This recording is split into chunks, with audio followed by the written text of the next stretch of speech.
দেশবাসীর কাছে ক্ষমা চেয়েছেন জাতীয় পার্টির বহিষ্কৃত নেতাদের একাংশ।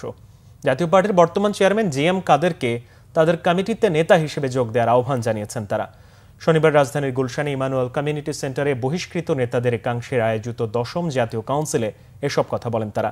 নেতারা জানান, উত্তরাধিকার সূত্রে জাতীয় পার্টি তাদের গঠনতন্ত্রে 20 ক ধারার মতো অসাংবিধানিক কালো আইন বহন করছে, যা দলকে বিভাজনের দিকে বারবার ঠেলে দিচ্ছে।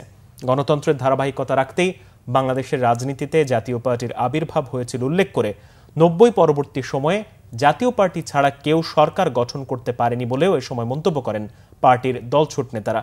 বহিষ্কৃত নেতাদের আয়োজিত 10ম জাতীয় কাউন্সিলে ব্যারিস্টার আনিসুল ইসলাম মাহমুদ চেয়ারম্যান এবং এবিএম রুহুল আমিন হাওলাদার জাতীয় পার্টির মহাসচিব নির্বাচিত হয়েছেন।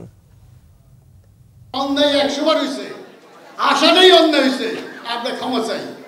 খালি এইবার না, জাতীয় পার্টির জন্মলগ্ন থেকে এই পর্যন্ত আমরা যদি দেশের জন্য, দেশবাসীর সাথে কোনো রকম কোনো জায়গায় অন্যায় অপরাধ করে থাকি, আমরা নিঃশর্তভাবে ক্ষমা চাই।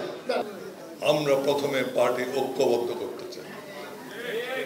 আমরা 20-এর 1 ক ধারা যেটা নিয়ে সমস্ত অকর্ম হয়েছে, সেই দুষ্কর্ম অকর্ম যাই বলেন সেগুলো আমরা বাতিল করতে চাই।